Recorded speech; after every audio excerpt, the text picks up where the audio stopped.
Hello there.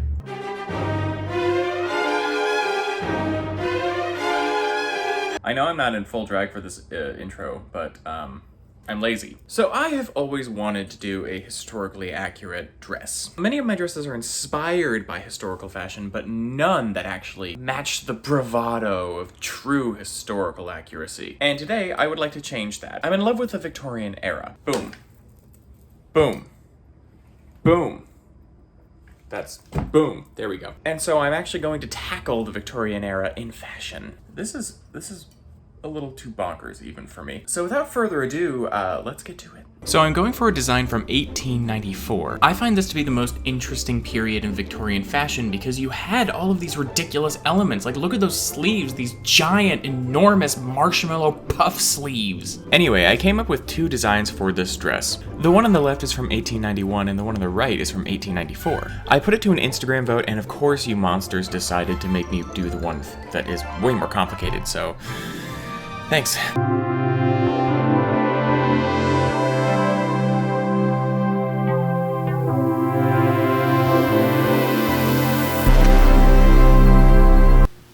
Hello, this is Betsy. She's going to be modeling the dress for us today. I have all of these, so I'm going to be using this really nice red, I don't know what kind of fabric it is, but it's silk-ish. I have some lace, I have some pattern, like a patterned black tablecloth, and then just some regular black just in case I need to make a ribbon or something, which is, I'm guessing I'm going to have to do a lot of that. Moving on to the pattern, I'm not going to be able to show you how I make the pattern because my battery is screaming at me that it's going to die. Until next time. But if you'd like to know how I make patterns, you can just refer to my other videos.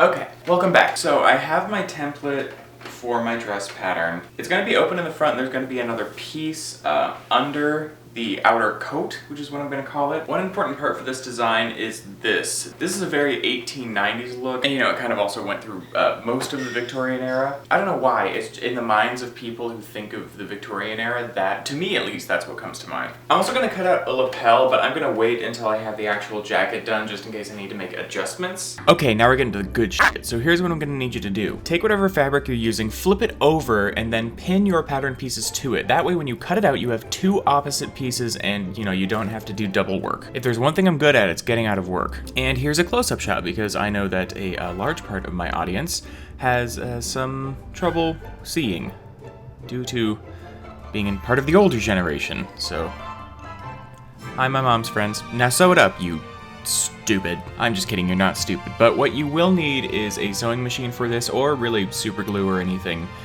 that can hold fabric together. F*** it, you can use safety pins, I don't care. Okay. So I've cut out all the lining pieces as well, and now I'm sewing those together. If you measure out your pieces well enough, which I fail to do almost every time, and you sew along the seam allowance you've allowed yourself, you should be able to just do the exact same thing in the lining.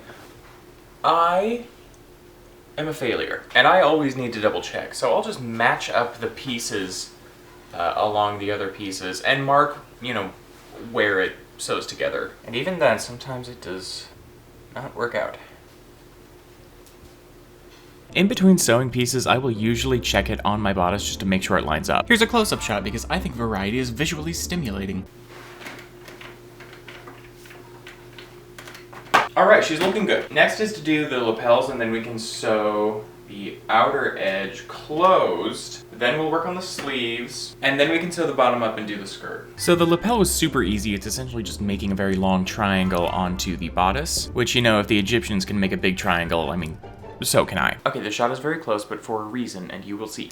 This is what we're going off of right there. So this is my Victorian fashions book. I love this. I will sometimes get distracted cleaning and just waft through this book and just like enjoy myself for a couple days. Okay, and this is what's amazing. Look, okay.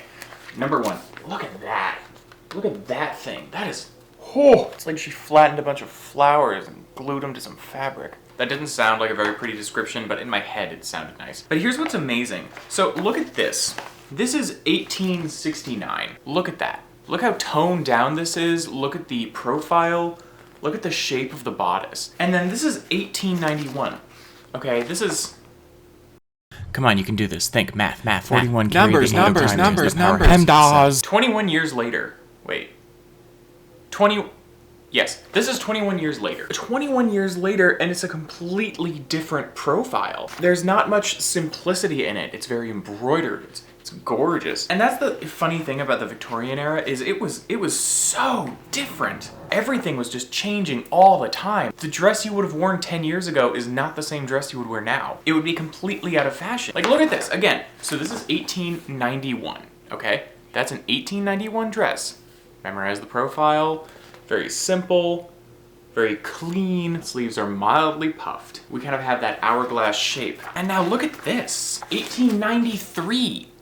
1893. And look at that difference. The sleeves are huge. There's lace, there's bits and pieces hanging everywhere. It's gorgeous. There are just these huge differences in fashion and variety at this time, which it amazes me. Before that, it wasn't such a drastic change as it was now. Anyway, sorry, okay, see what I said about getting distracted with this book? So, this is the design that we're going off of. I just hope we have enough fabric. So these are very wide lapels that kind of meet at the shoulder, and then these giant bushy sleeves I absolutely love. But at the same time, I'm a little bothered that you're making me make those sleeves. Thank you, Instagram. I don't know why I let you people choose my dresses. This is so close. Better. So anyway, I'm staring at the dress right now and I'm trying to figure out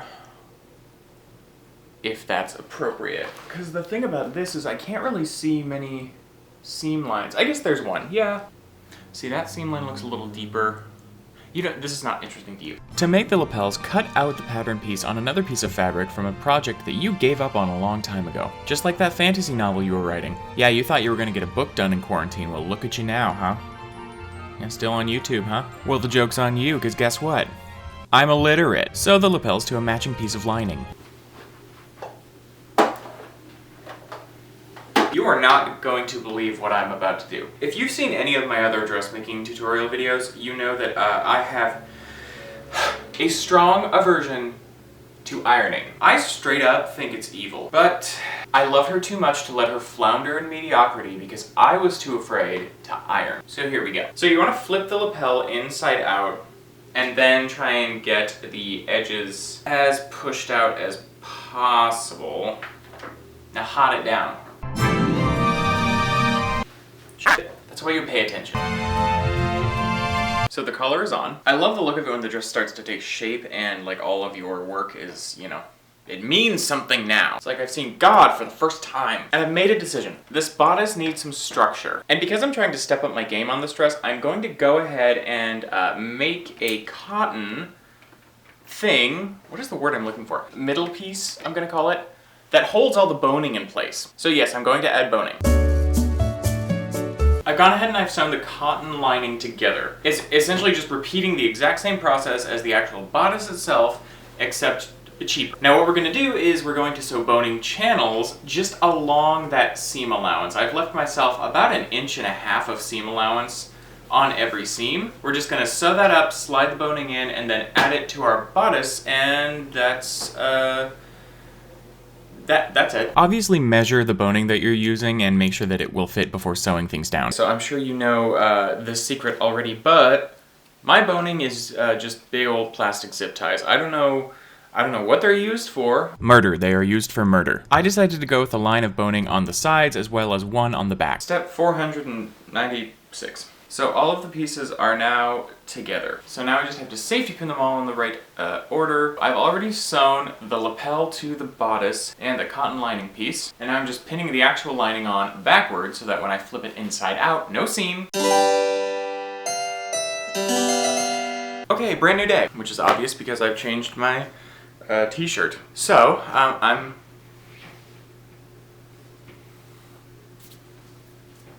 So yesterday I got the bodice for the most part finished, and it looks not too terrible. I'm worried I will not have enough of that red fabric. Actually, we're just gonna do this. So I'm worried I'm not gonna have enough of this red fabric because Victorian bustles were giant. I still have yet to sew down the lapels to the lining at least, so we're gonna do that now. I somehow forgot to hit record again. David Bowie taught me how to skateboard and he shaped like a bee. What does it mean? I've just sewn this up.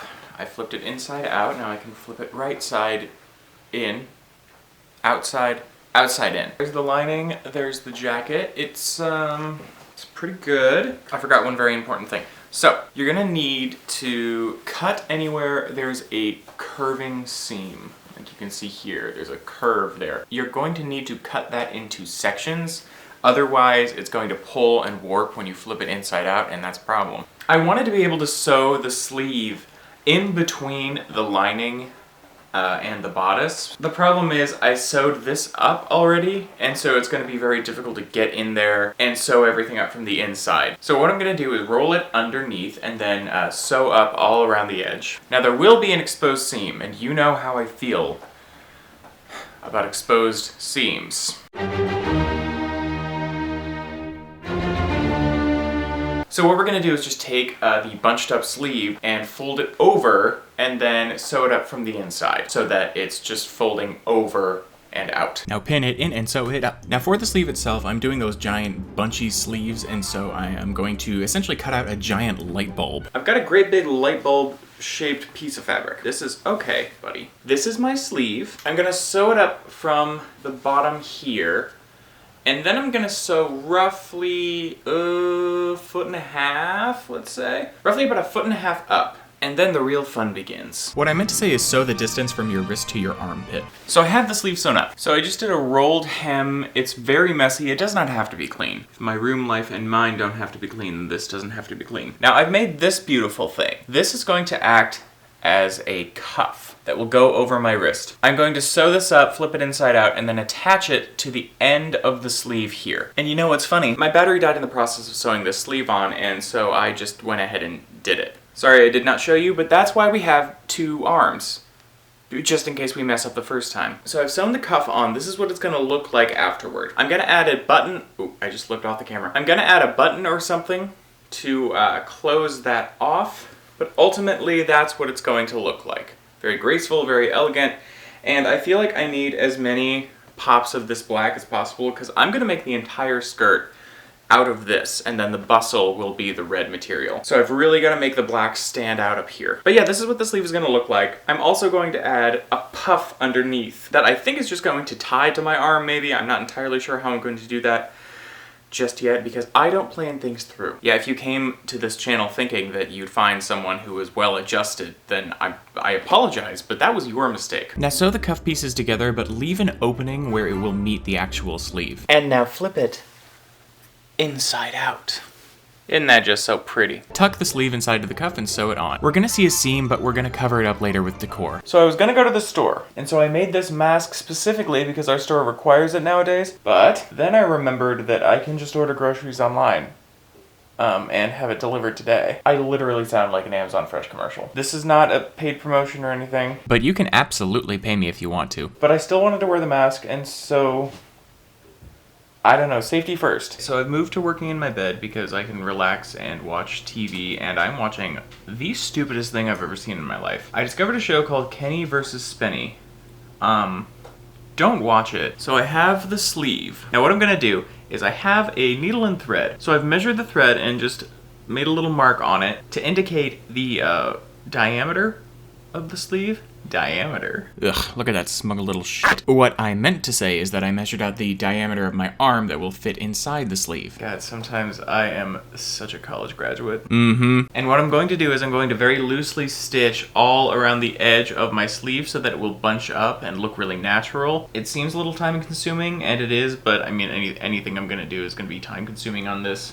I've sunk a lot of hours into this dress, so if it doesn't work out, I'm going to be furious. For this process, make sure your stitches are pretty wide. I go about 1 inch, and it gives this really natural puckering, is that the right word? Puckering sensation? Ugh, sensation is not right. So this is what we're going for. God, that's dark, and the exposure is all the way up. It is dark in this room. We want to get that bunchy up magic. It's like a little squirrel brain. That was not a very good analogy. What I should have said is that it looks like a shower cap. Also, can we just look at this lady for a second? I have never seen anyone so pleased to be protecting their hair from the water. Like, what 90s perm is under there? Ah, something just stabbed me. I don't know what it was, but something stabbed me. Check that sleeve out. This is all the bunching that we did. Side note, it can also be used as a non-historical hat or like a very goth Santa. Now we gotta pin it onto the bodice. Find where you sewed up the sleeve, the bottom of the seam, and then attach it to the seam under the armpit of the bodice. Where is it? There it is. Okay, so here's how we're gonna do this. I know I'm a tall man. So just attach those two seams like so, and then start pinning them in place. We might have to, yeah, we're gonna have to, yeah. Okay, we're gonna flip it inside out, and then the outside of that sleeve is just going to pin all along the inside here. Try and distribute the bunching as much as you can around the sleeve. If you've measured correctly, the sleeve should pretty much fit perfectly, and guess what? For the first time in my life, I actually measured correctly. Can you believe it? Me? So I decided to take a quick break from the dress and organize my fabric shelf, and it looks so good, even though the rest of my office looks like garbage. I am so happy with how this is looking so far. And as you can see, there is no seam, everything's beautiful, everything's nice. This is so gorgeous. I'm so excited for this. So as you can see on the design, we have these hangy parts on the sleeve. So I think what I'm gonna do is I have some black lace. I don't know where it is.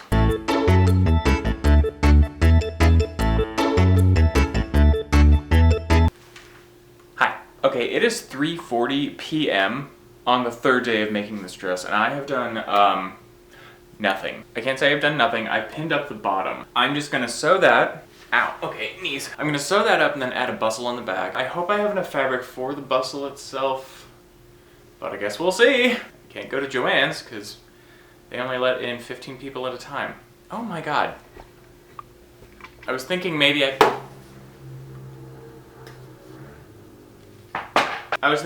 could do some lace on the back as well. Oh, wait, I forgot. I did more than just one inconsequential thing today. So remember how I said you can't see that at all. So remember how I said I was following a drawing? Yeah, I still have to do that. I forgot, I cut out some pieces that are going to drape over the sleeve there. They're right here. Yeah, oh, god damn it. They're right here. And that's going to work with me just bunching it up on one side and then sewing it down so it hangs over the sleeve like so. And I guess I'll do that. Okay, so I know this lighting is really bad. I have another mirror, what am I? So I've sewn that lace over the sleeve. Super simple, I just like bunched it up with the needle and thread technique like I used on the, what did I use that on? Sleeves, I used that on, okay, it's all sleeves. So I flipped it over, sewed it down, and then just flipped it back over so you don't see that seam. And it looks really good actually, I'm liking that. Once I puff it up, I don't know how I'm gonna puff it up yet, but I guess we'll find out. Once I puff it up, it will be flawless. Hopefully. I never feel more professional than when I actually have a thread that matches the fabric that I'm using. Okay, so what I'm doing right now is I'm crouching over a sewing machine. You can usually find me here, especially when I've been drinking. So I'm sewing up the bottom right now. I've just essentially tucked in everything and read it a bedtime story. Now I'm sewing it. And I feel like I should have more to say about this. Don't you fret, Jody. That's why you have post-production, Jody. And I also don't have anything to say about this. Day 4. Okay, it's day 4. I am going to go to a thrift store to see if I can possibly, oh my god, to see if I can find some fabric that matches the dress because I need a little more. Let's go give patronage. Okay, we've arrived, let's go. Now, for the life of me, I could not find a fabric that matched, but I did find this. This thing is a fever dream and a plague against humanity. Like, I don't know whose idea was this, but my god, what the fuck? But they were my size, so I bought them. Oh, so at the store I found a pillowcase, and I'm gonna try and manipulate this into being a sleeve puff. I don't know how I'm gonna do that. So I'm just gonna experiment and we'll see how it goes. So what I ended up doing was I folded the thing into thirds and then I pinned 1/3 of it to 2/3 of it, making an archway or I don't know what to call it, but I think you know what I mean. Next we're gonna pin up the very top and sew it over and we're gonna ruffle it and we're gonna sew a line right up the center so that it creates that tapering effect. I am shocked that I remembered that word. Okay, I know that was very confusing, but don't worry, I've drawn you a diagram. Okay, so how big is too big? Is this what is considered swole? Okay, puff sleeves are done. So here's the front, here's the back. I don't know why I didn't shoot this standing up. I have a tripod.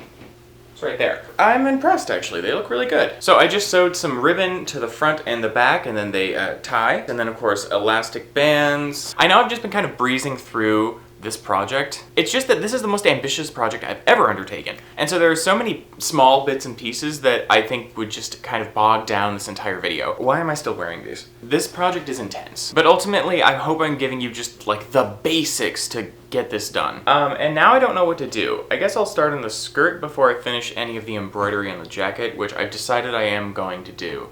So that's a whole other thing. Or we could just end the video very abruptly because it is getting quite long. But I will see you in part 2 where I finish this monster of a project. Until then, stay safe, stay sane, and keep up the good Lord's work. I don't know how to end videos.